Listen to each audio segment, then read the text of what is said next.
जीवन कितना आरामदायक था। मैं झील के किनारे बैठा, एक बहुत मीठी जंजू चाली। तभी फोन पर संदेश आया। मैं सच में इसे पढ़ने का मन नहीं कर रहा। मैंने फोन बंद कर दिया और जवाब देने का मन नहीं किया। रात में होटल लौटते समय वकील का संदेश फिर आया। श्री शेन, क्या आपने फाइल देखी? क्या आप जवाब दे सकते हैं? मैं सच में दबाव सहन नहीं कर सकता। कृपया मुझे दया करें। उसकी विनती ने मुझे मजबूर कर दिया।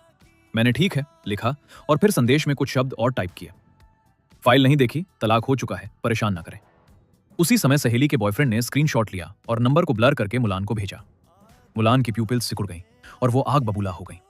उसने फिर कई शब्द लिखे, लेकिन जैसे जैसे शब्द बढ़े उसकी हिम्मत कम होती गई और अंत में वो केवल एक आह भरकर सब शब्द हटा दिया। वो थका हुआ था, सोफे पर झुक गया और खाली छत को घूरने लगा। वो समझ गया कि मैं उसे तलाक क्यों देना चाहता था। यादें धीरे धीरे ताजा होने लगी। हाँ, मैं जियांग यू से प्यार करता था। ये कई साल पहले की बात थी। 3 साल पहले शेन फेंग मुझे पसंद कर रहा था और मैं जियांग यू का पीछा कर रहा था। लेकिन उस वक्त जियांग यू मुझे पसंद नहीं करता था, केवल एक बहन की तरह देखता था। मोड़ तब आया जब जियांग यू की शादी हुई। मुझे पता था कि मुझे जियांग यू से विदा होना चाहिए। शेन फेंग का मेरे प्रति व्यवहार अच्छा था और मैं प्रभावित था, साथ ही निराश भी था। इसलिए उससे शादी कर ली।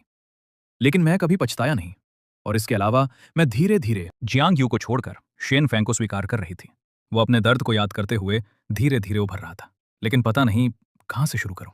मैं सच में उसके दिल में घुस गई थी, इसलिए वो मुझसे गुस्सा था।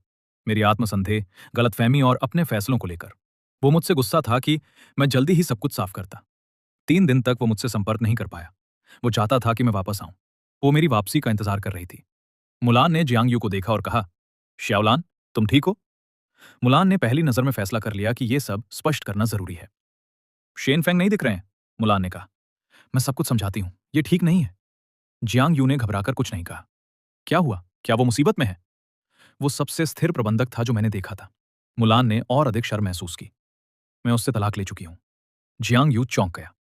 तुम शादीशुदा थे? शेन फेंग तुम्हारे पति थे? मुलान ने हिम्मत जुटाकर सच बताया और अपने जियांग यू के प्रति भावनाएं भी व्यक्त की। जियांग यू ने गहरी सांस ली। तुम सच में बेवकूफ हो। शेन फेंग एक अच्छा आदमी है। वो बस ये चाहता था कि मुझे ढूंढे। और इस तरह दिन बीतते गए। मैं अकेले यात्रा करता रहा। तलाक को लगभग 1 महीने हो गया था। मैं अच्छी तरह से रह रहा था, आराम से था। लेकिन मुलान जैसे खोई हुई थी, उदासीन थी।